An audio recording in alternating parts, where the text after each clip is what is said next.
నమస్కారం, DTV news కి స్వాగతం. హెడ్లైన్ చూద్దాం.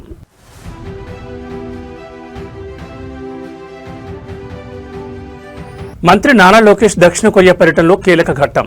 సియోల్లో ముగించుకుని బుసాన్కు ప్రయాణం.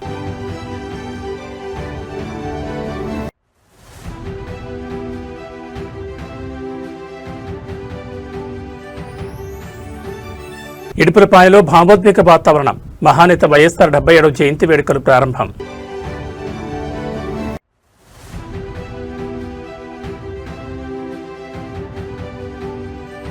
కాళేశ్వరంపై సీఎం రేవంత్ రెడ్డి జలబాణం. కన్నెపల్లి పంప్ హౌస్ ముంపు గుట్టరట్టు చేసిన ఫోటోలు.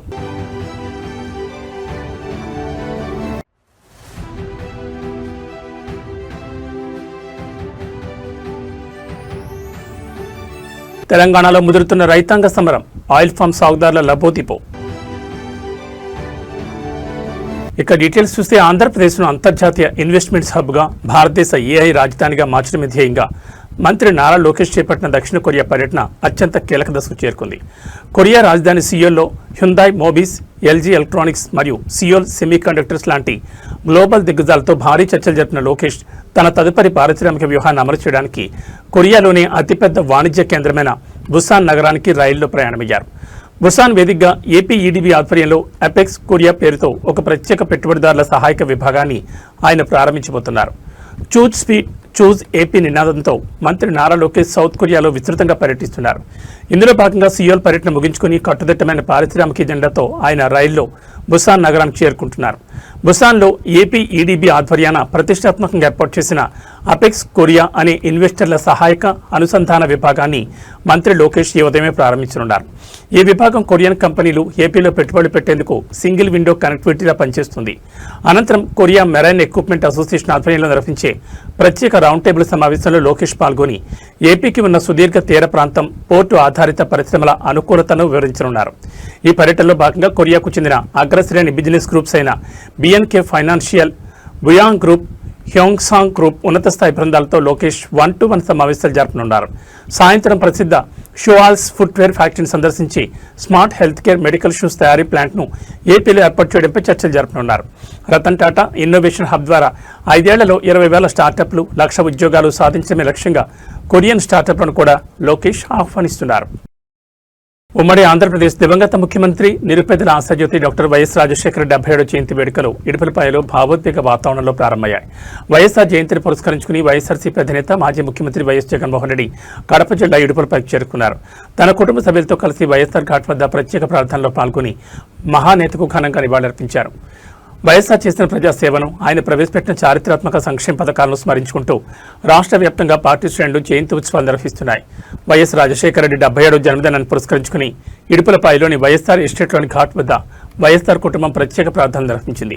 వైఎస్ఆర్సీపీ అధినేత వైఎస్ జగన్మోహన్ రెడ్డితో పాటు ఆయన తల్లి వైఎస్ విజయమ్మ, భార్య వైఎస్ భారతి ఈ ప్రార్థనలో పాల్గొన్నారు. సమాధిని సర్వాంగ సుందరంగా పూలతో అలంకరించి కుటుంబ సభ్యులంతా కలిసి నిశ్శబ్ద ప్రార్థనలు చేస్తూ మహానేతను స్మరించుకున్నారు. వైఎస్ఆర్ జయంతి సందర్భంగా రాష్ట్ర నలుమూల నుంచి వైఎస్ఆర్సీపీ నాయకులు, అనుబంధ సంఘాల ప్రతినిధులు మరియు వేలాది మంది అభిమానులు, కార్యకర్తలు ఇడుపులపైకి తరలివచ్చారు. జగనన్నతో పాటు వైఎస్ఆర్సీపీ శ్రేణులు వైఎస్ఆర్ ఘాట్ వద్ద అంజలి ఘటించారు. రైతు రాజ్యాన్ని లక్ష్యంగా పెట్టుకుని ఆరోగ్యశ్రీ, ఫీజు రియంబర్స్మెంట్, ఉచిత విద్యుత్ వంటి విప్లవాత్మక పథకాలతో తెలుగు ప్రజల గుండెల్లో చెరగని ముద్ర వేసిన వైఎస్ఆర్ ఆశయాలకు అనుగుణంగా పార్టీని మరింత బలోపేతం చేస్తూ ప్రజాక్షేత్రంలో ముందుకు సాగుతామని ఈ సందర్భంగా నేతలు ప్రతిజ్ఞ చేశారు.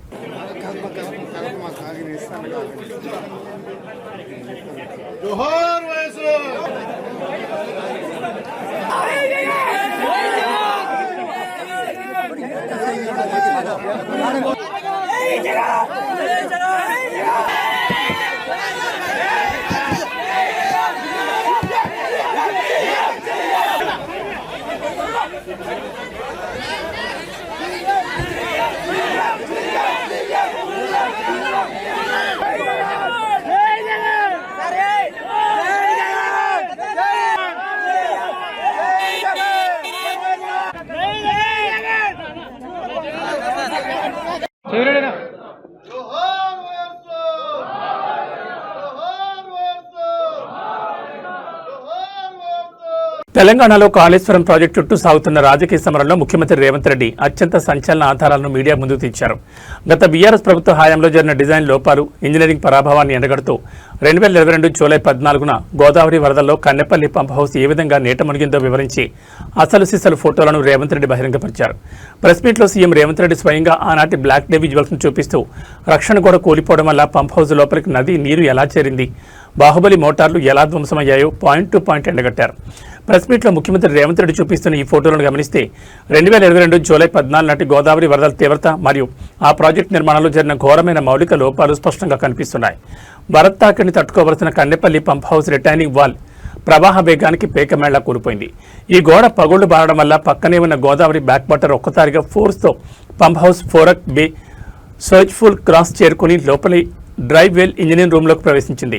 ఫలితంగా క్షేత్రస్థాయిలో ఉన్న 139 మెగావాట్ల సామర్థ్యం కలిగిన దాదాపు 17కు పైగా భారీ బాహుబలి మోటార్లు మరియు వాటి ప్యానల్ బోర్డులు మోకాళ్ల లోతును దాటి ఏకంగా 5 నుంచి 10 మీటర్ల మేర పూర్తిగా బురద నీటిలో మునిగిపోయాయి. ఈ అట్టడుగు స్థాయి వాస్తవాలను, నష్ట తీవ్రతను అప్పట్లో ప్రజాక్షేత్రంలోకి రాకుండా నాటి పాలకుల పీఆర్ యంత్రాంగం ఎలా తొక్కిపెట్టిందో రేవంత్ రెడ్డి ఫోటోగ్రాఫిక్ ఆధారాలతో సహా వివరించారు. కేవలం రాజకీయ ప్రయోజనాల కోసం హడావిడిగా కట్టినందువల్లే ఇలాంటి దుస్థితి వచ్చిందని, దీనిపై పూర్తి విచారణ జరిపి తీరుతామని సీఎం హెచ్చరించారు.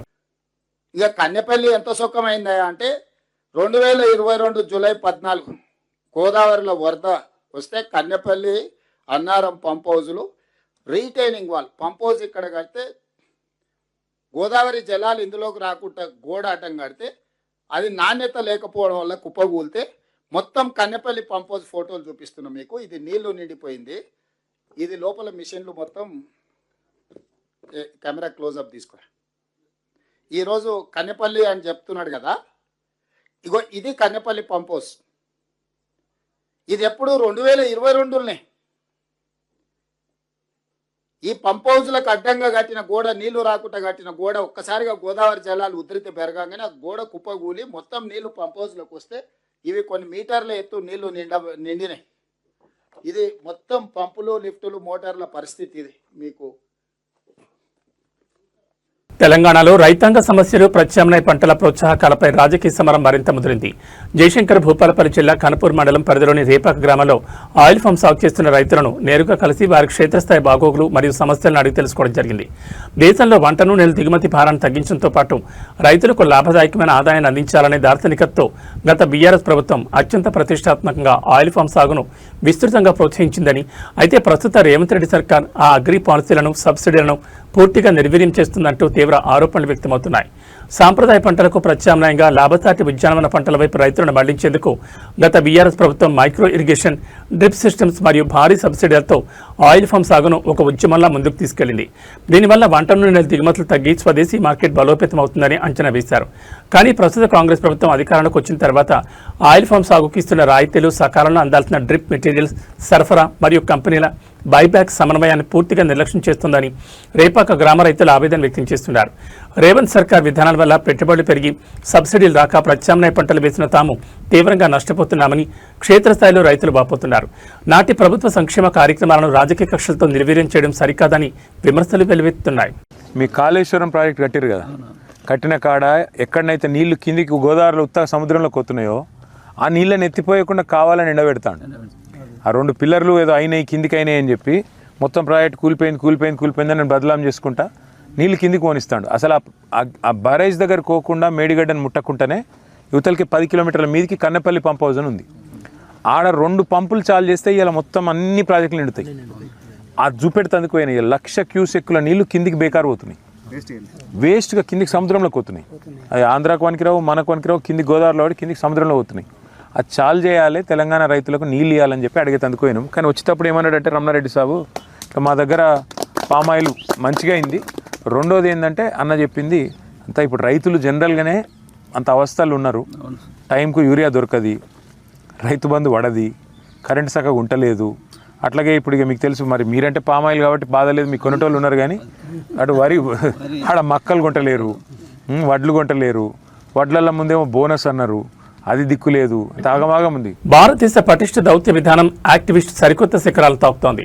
ఇండోనేషియా అధికారిక పర్యటనలో ఉన్న భారత ప్రధానమంత్రి నరేంద్ర మోడీ ఆ దేశ అధ్యక్షుడు ప్రభోవో సుబియాంటోతో కలిసి యోగ్యకర్తలోని ప్రసిద్ధ బ్రాహ్మణన్ హిందూ దేవాలయాల సముదాయాన్ని సందర్శించారు. యునెస్కో ప్రపంచ వారసత్వ సంపదగా గుర్తించిన ఈ ఐకానిక్ ఆలయ ప్రాంగణాన్ని సందర్శించే క్రమంలో పీఎం మోడీ తన హెలికాప్టర్ నుండి తీసిన అద్భుతమైన ఏరియల్ వ్యూ విజువల్స్ ను నెట్జన్లతో పంచుకున్నారు. భారతదేశం ఇండోనేషియా దేశాల మధ్య ఉన్న శతాబ్దాల నాటి సాంస్కృతిక నాగరికత అనుబంధానికి ఈ క్షేత్రమే సజీవ సాక్ష్యమని ప్రధాని అభివర్ణించారు. ఇండోనేషియాలో సరికొత్తగా బాధ్యతలు చేపట్టిన ప్రెసిడెంట్ ప్రబోవో సుబియాంటో ఆహ్వానం మేరకు పీఎం మోదీ ఈ పర్యటన చేపట్టారు. ఇరు దేశాల రక్షణ, వాణిజ్య బంధాలను బలోపేతం చేయడంతో పాటు సాంస్కృతిక బంధాలను చాటి చెప్పడమే ఈ టూర్ ముఖ్య ఎజెండా. ఇందులో భాగంగానే పీఎం మోడీ ప్రెసిడెంట్ ప్రబోవోతో కలిసి 9వ శతాబ్దానికి చెందిన ప్రాంబరన్ ఆలయ శిల్పకళా వైభవాన్ని వీక్షించారు. శివుడు, విష్ణువు, బ్రహ్మ త్రిమూర్తులకు అంకితం చేయబడిన ఈ భారీ ఆలయ సముదాయం ఆగ్నేసియాలోని అతిపెద్ద హిందూ దేవాలయంగా ప్రసిద్ధి చెందింది. ప్రత్యేకించి ఇక్కడి ప్రధాన గోపురాలు ఆకాశాన్ని తాకేలా అత్యంత అద్భుతమైన నిర్మాణ శైలిని కలిగి ఉంటాయి. హెలికాప్టర్ ద్వారా ప్రయాణిస్తున్న సమయంలో పీఎం మోడీ క్లిక్ చేసిన ఈ ఏరియల్ వ్యూ ప్రాంబరన్ చుట్టూ ఉన్న చారిత్రాత్మక శిథిలాలను మరియు పురాతన నిర్మాణ పారమితులను స్పష్టంగా చూపిస్తోంది. ఇండో పసిఫిక్ ప్రాంతంలో ఇండోనేషియా భారతదేశానికి అత్యంత కీలకమైన భాగస్వామి అని, ఈ పర్యటన రక్షణ, సాంస్కృతిక మరియు సముద్ర తీర రక్షణ రంగాల్లో సరికొత్త మైలురాయి కానుందని అంతర్జాతీయ వ్యవహారాల నిపుణులు విశ్లేషిస్తున్నారు.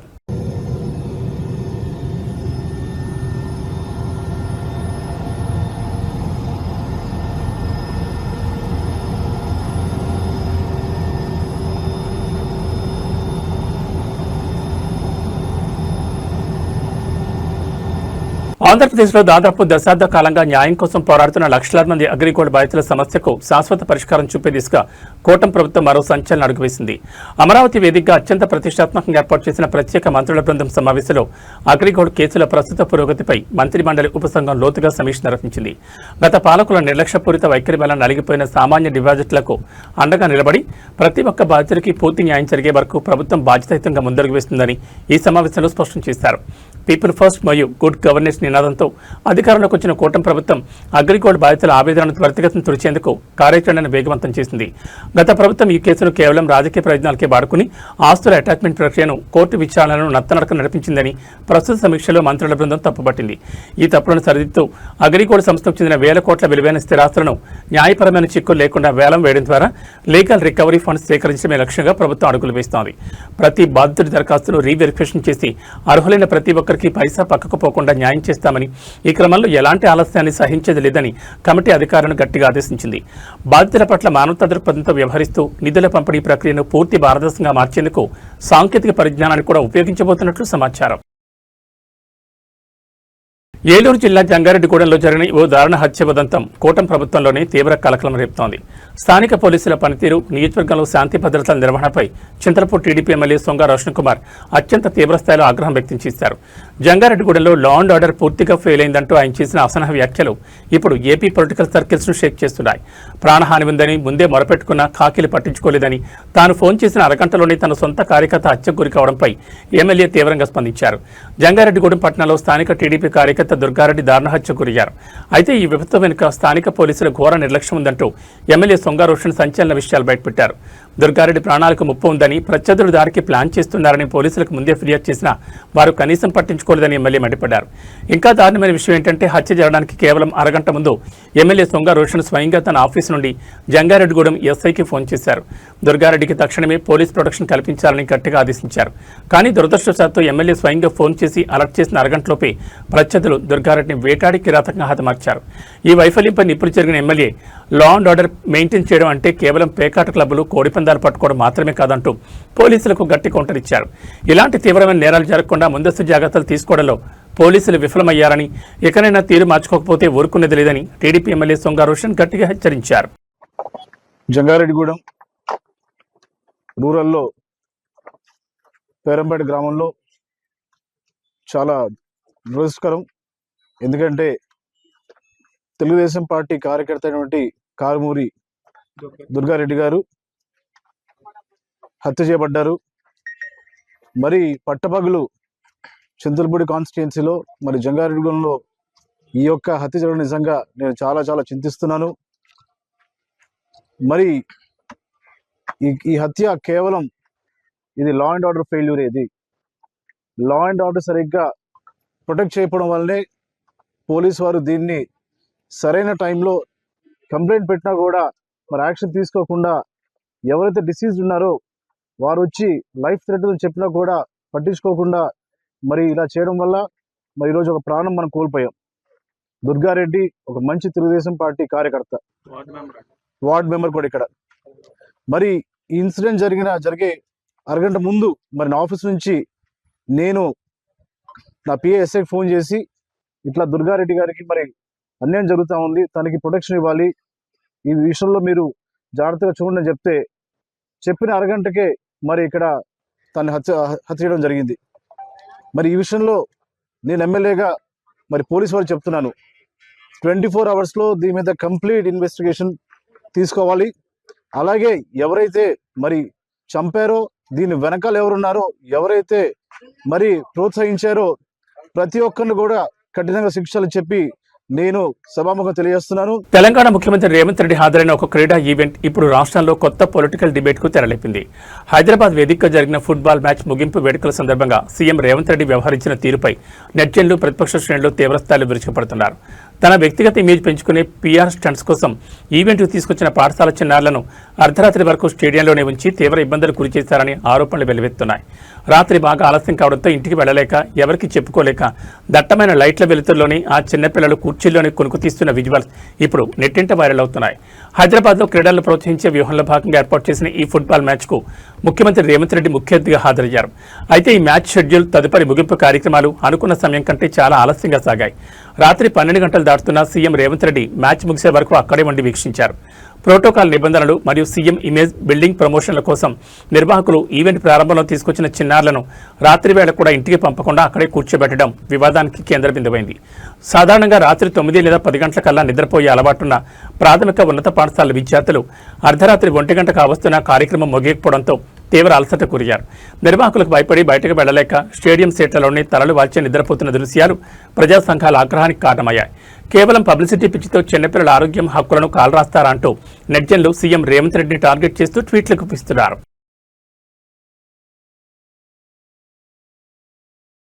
తెలంగాణలో కాళేశ్వరం ప్రాజెక్టు జలాలు, కన్నెపల్లి పంప్ హౌస్ మోటార్ల నిర్వహణ చుట్టూ రాజకీయాలు ఒక్కసారిగా హీటెక్కాయి.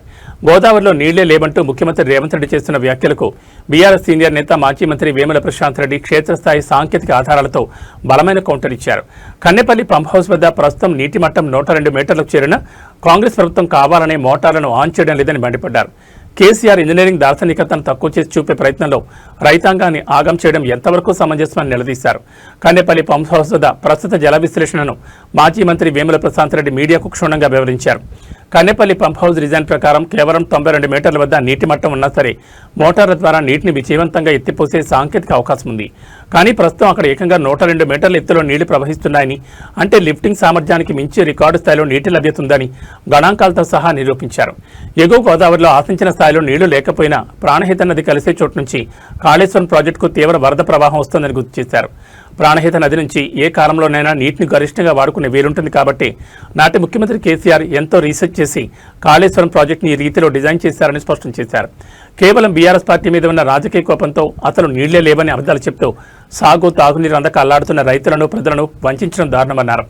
ఇప్పటికైనా పట్టుదల వేడి తక్షణమే Kannepalli pump house motor launch చేసి నీటిని లిఫ్ట్ చేయాలని డిమాండ్ చేశారు.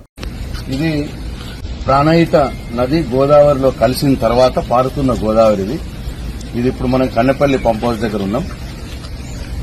కొద్దిగా ఇక్కడ నుంచి అవతల కిందికి మేడిగడ్డ బ్యారేజ్ ఉంటుంది. అయితే ఇప్పుడు మేడిగడ్డ బ్యారేజ్ తెరిచింది, గోదావరి పారుతా ఉన్నది, బ్యారేజ్ నిలకడగా అట్లనే ఉంది, బ్యారేజ్కి ఏం కాలేదు. గోదావరి నీళ్లు బ్యారేజ్ దాటుకొని కిందికి పోతా ఉంది. అదొక పాయింట్. రెండో పాయింట్, ఇప్పుడు ఈ పారే గోదావరి నుంచే కన్నెపల్లి పంప్ హౌస్ కు నీళ్లు వస్తుంది. యాక్చువల్ గా 92 మీటర్స్ లెవెల్ నుంచి కన్నెపల్లి పంప్ హౌస్ కు నీళ్లు తీసుకోవచ్చు. ఇప్పుడు 102 మీటర్స్ లెవెల్ ఉన్నది. అంటే 10 మీటర్ల నీళ్లు కన్నెపల్లి పంప్ హౌస్ లోకి రావచ్చు. 10 మీటర్ల ఎత్తులో ఉంది, ఇంకా నీళ్లు ఉన్నాయి 10 మీటర్లు. అంటే మేడిగడ్డ బ్యారేజీ క్లోజ్ చేయకుండా పారే గోదావరి నుంచే నీళ్లు తీసుకునే అవకాశం ఉన్నది. 10 మీటర్ల మేర నీళ్లు తీసుకునే అవకాశం ఉంది. ఇప్పుడు మనం ఇక్కడ Kannepalli pump house approach channel దగ్గర ఉన్నాం. ఇది అప్రోచ్ ఛానల్, అదేమో పంప్ హౌస్. ఆ పంప్ హౌస్ గేట్లు అవి. సో ఇక్కడ కూడా ఈ అప్రోచ్ ఛానల్ నుంచి ఇది అప్రోచ్ ఛానల్ నుంచి ఈ పంప్ హౌస్ కి ఆ గేట్లు 31 గేట్లు ఉన్నాయి. అక్కడ నీళ్లు ఆ గేట్ ఓపెన్ చేస్తే పంప్ హౌస్ లోకి పోయి పంప్ హౌస్ నుంచి అక్కడి నుంచి ఆ పైకి నీళ్లు లిఫ్ట్ చేయొచ్చు. అంటే ఇక్కడ అర్థమవుతున్నది ఏంది, ఇప్పుడు రామగుండం దగ్గర మేము బ్రిడ్జ్ క్రాస్ చేసినప్పుడు అక్కడ గోదావరిని చూస్తే అక్కడ గోదావరిలో చుక్క నీళ్ళు లేదు. ఎక్కడైతే ప్రాణహిత నది కలిసిన తర్వాత గోదావరి ఇప్పుడు నేను ఇంతకుముందు మీకు చూపించిన గోదావరి బ్రహ్మాండంగా పారుతా ఉన్నది. అంటే ఇక్కడ నుంచి ఎగువన గోదావరి ఏదైతే ఉన్నదో ఆ గోదావరిలో నీళ్లు లేవు. ఆ గోదావరి మీద ఆధారపడ్డటువంటి ఆయకట్టు రైతులు. టాలీవుడ్ స్మార్ట్ బ్యూటీ నిత్య అగర్వాల్ తిరుమల శ్రీవారిని దర్శించుకున్నారు. బుధవారం ఉదయం జరిగిన వీఐపీ ప్రారంభ విరామ దర్శన సమయంలో ఆమె స్వామివారి సేవలో పాల్గొన్నారు. సాంప్రదాయ దుస్తులలో తిరుమల కొండకు చేరుకున్న నిత్య అగర్వాల్కు టీటీడీ అధికారులు ఘనంగా స్వాగతం పలికి దర్శన ఏర్పాట్లు చేశారు. దర్శన అనంతరం ఆలయం వెలుపల ఆమె మీడియాతో మాట్లాడుతూ తన భవిష్యత్ చిత్రాల గురించి పలు ఆసక్తికర విషయాలు పంచుకున్నారు. ప్రస్తుతం బాలీవుడ్తో పాటు టాలీవుడ్లో 2 భారీ చిత్రాలు లైన్లో ఉన్నట్లు ప్రకటించారు. శ్రీవారి దర్శనాన్ని అత్యంత భక్తి శ్రద్ధలతో ముగించుకున్న నటి నిధి అగర్వాల్కు ఆలయ రంగనాయకుల మండపంలో వేద పండితులు ప్రత్యేక ఆశీర్వచనం చేశారు. అనంతరం టీటీడీ అధికారులు స్వామివారి పవిత్ర తీర్థ ప్రసాదాలను శేషవస్త్రాన్ని ఆమెకు అందజేశారు. ఆలయం నుంచి వెలుపలకు వచ్చిన నిధి అగర్వాల్తో సెల్ఫీల కోసం స్థానిక భక్తులు అభిమానులు భారీగా ఎగబడ్డారు. ఈ సందర్భంగా తన కెరీర్ అప్డేట్స్ పంచుకున్న నిధి ప్రస్తుతం బాలీవుడ్ రంగంలో 2 ప్రతిష్టాత్మక చిత్రాల్లో నటిస్తూ బిజీగా ఉన్నట్లు వెల్లడించారు. అంతేకాకుండా సౌత్ ఆడియన్స్ ఎంతో ఈగర్గా వెయిట్ చేస్తున్న తన తెలుగు ప్రాజెక్టుపై కూడా క్లారిటీ ఇచ్చారు. స్వామివారి ఆశీస్సులతో ఈ సినిమాలని అతిపెద్ద బ్లాక్ బస్టర్స్ అవుతాయని ఆమె ఆశాభావం వ్యక్తం చేశారు. పసిడి కొనాలనుకునే వారికి ఇది ఒక అద్భుతమైన శుభవార్త. హైదరాబాద్ బులియన్ మార్కెట్లో బంగారం, వెండి ధరలు మళ్లీ తగ్గుముఖం పట్టాయి. నిన్న మొన్నటి వరకు ఆకాశమే హద్దుగా దూసుకెళ్లిన పసిడి రేట్లు ఇప్పుడు వరుసగా 4వ రోజు కూడా భారీగా పతనమయ్యాయి. ఇవాళ ట్రేడింగ్ లో అటు 24 క్యారెట్ల ఇటు 22 క్యారెట్ల గోల్డ్ రేట్లతో పాటు వెండి ధర కూడా భారీగా పడిపోయింది. హైదరాబాద్ బులియన్ మార్కెట్ తాజా గణాంకాల ప్రకారం ఇవాళ 24 క్యారెట్ల 10 గ్రాముల స్వచ్ఛమైన బంగారం ధరపై ఏకంగా ₹770 మేర పతనమై 1,44,490కు చేరింది.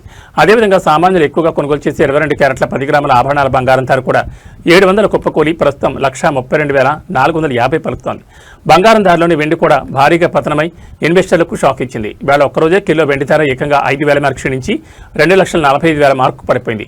అయితే వినియోగదారులు గమనించాల్సిన ముఖ్యమైన విషయం ఏంటంటే ఈ ప్రకటించిన ధరలపై 3% జీఎస్టీ అదనంగా ఉంటుంది. అలాగే ఆంధ్రప్రదేశ్, తెలంగాణ రాష్ట్రాల్లోని వివిధ నగరాలు, స్థానిక జ్యువెలరీ షోరూంలను బట్టి మేకింగ్ ఛార్జీలు మరియు రేట్లలో స్వల్ప తేడాలు ఉండే అవకాశం ఉంది.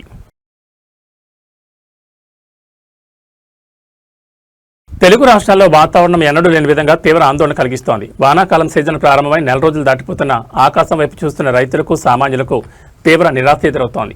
జూన్ నెలలో నైరుతి పవనాలు ఆశించిన స్థాయిలో విస్తరించకపోగా జూలై మొదటి వారంలోనూ అదే కరువు లాంటి వాతావరణ పరిస్థితి ముసురుకుంది. అంతర్జాతీయంగా ఏర్పడిన ఎల్నినో, లానినా ప్రభావాలే ఇందుకు ప్రధాన కారణమని వాతావరణ శాస్త్రవేత్తలు స్పష్టం చేస్తున్నారు. అటు తెలంగాణ, ఇటు ఆంధ్రప్రదేశ్లో వర్షపాతం లోటు రోజురోజుకు పెరుగుతోంది. హైదరాబాద్ నగరంలో జూన్ నెల అంతా కేవలం 20 నుంచి 45% మేర వర్షపాతం లోటు నమోదైంది. వర్షాలు సమృద్ధిగా పడాల్సిన ఈ వేళలో నగరానికి తాగునీరు అందించే జంట జలాశయాలు ఉస్మాన్ సాగర్, హిమాయత్ సాగర్తో పాటు మూసీ నది కూడా ఇంకా పొడిగానే దర్శనమిస్తున్నాయి.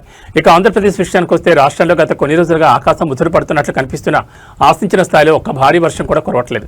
దీనికి కారణం 2 రోజుల క్రితం బంగాళాఖాతంలో ఏర్పడిన వాయుగుండం తీరం దాటి తీవ్ర అల్పపీడనంగా మారి ప్రస్తుతం మధ్యప్రదేశ్, ఉత్తరప్రదేశ్ పరిసరాల్లో కొనసాగుతోంది.